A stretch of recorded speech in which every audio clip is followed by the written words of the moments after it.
Começou a campanha eleitoral aqui no Brasil e, ao final dela, nós vamos votar e escolher quem será o próximo presidente da República.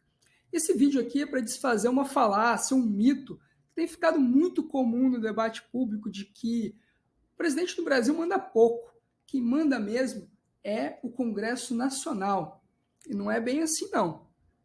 Bom, é verdade que, na percepção pública, o presidente muitas vezes acaba levando a culpa por atribuições que não são de responsabilidade dele, mas de governadores, prefeitos, Banco Central e por aí vai. Mas a verdade é que o presidente no Brasil manda muito, sim. Eu diria até que ele tem superpoderes. Para começar a explicar essa história, o presidente do Brasil ele acumula a função de chefe do Estado e chefe de governo. Ou seja, ele representa tanto o país e o Estado, quanto comanda também o executivo e dita como vão ser as políticas públicas. Isso não funciona assim em todos os países, mas eu acho que a maior distorção não é nem essa, mas sim o fato de que todo o sistema de governo no Brasil, quando ele estava sendo desenhado lá na Constituinte, em 87, 88, era para ser o sistema de governo parlamentarista. Só que, aos 47 do segundo tempo, o então presidente José Sarney e a sua base, que era o Centrão, que estava acabando de se formar ali, eles acabaram derrubando isso. O sistema de governo passou a ser o presidencialismo. Só que um dos institutos do parlamentarismo que estava ali na redação não foi retirado, que é a prerrogativa de você editar a medida provisória. Então, na prática, isso acabou concedendo superpoderes para o presidente da República aqui no Brasil, ao ponto de que um dos constituintes mais importantes, mais notáveis, que era o Bernardo Cabral, que foi relator da comissão de sistematização, que era a mais relevante da Constituinte, falou uma frase que eu acho que é muito simbólica e traduz muito bem aquele momento. Ele falou o seguinte: deram ao presidente da República mais poder do que qualquer ditador já teve na história deste país. Porque, na prática, a medida provisória fez com que o presidente no Brasil usurpasse parte do poder legislativo. Tanto é assim que a governabilidade no Brasil, para você ditar qualquer política pública, era muito mais fácil antes. Eu vou dar o exemplo do Plano Real. O Plano Real teve uma medida provisória, depois teve outra, com o mesmo teor. E aí depois acabou sendo convertido em lei, né? Na verdade, duas legislações. Então, basicamente era isso. O presidente não precisava exatamente ter uma maioria forte no Congresso, sólida, né, para aprovar as políticas públicas que ele queria. Bastava você editar uma medida provisória, contar com uma base para conseguir obstruir a votação no Congresso, e aí quando aquela medida provisória fosse perder a validade, né, caducar, bastava você editar uma nova medida provisória com o mesmo teor e pronto. Segue o jogo.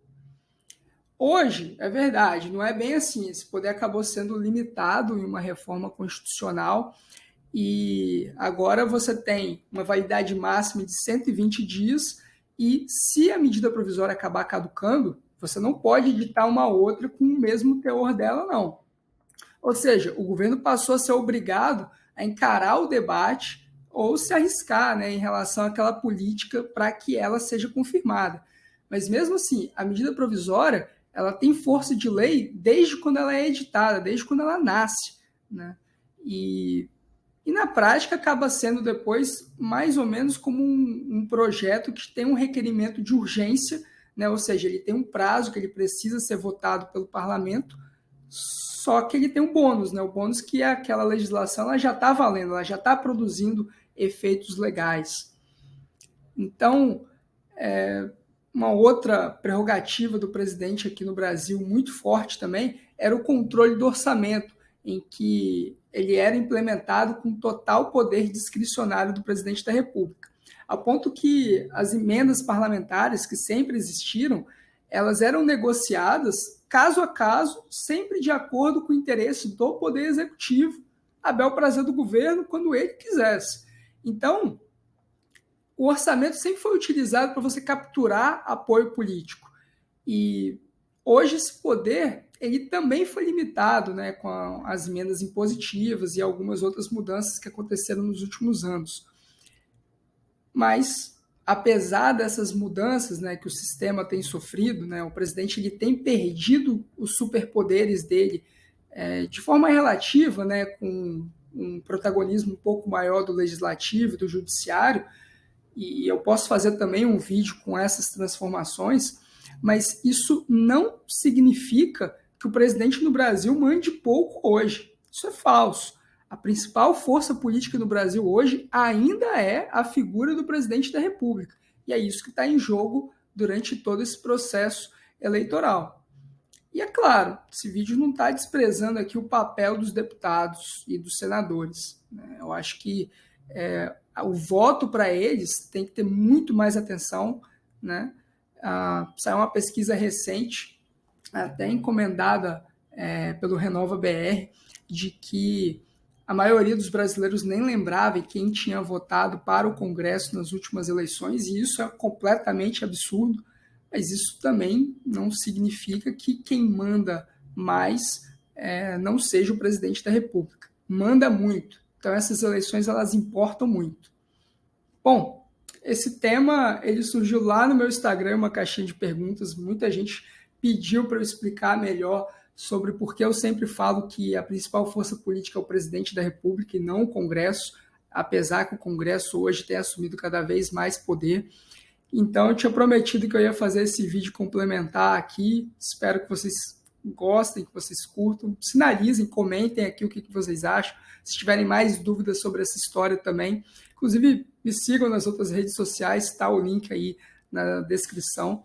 E, enfim, até a próxima.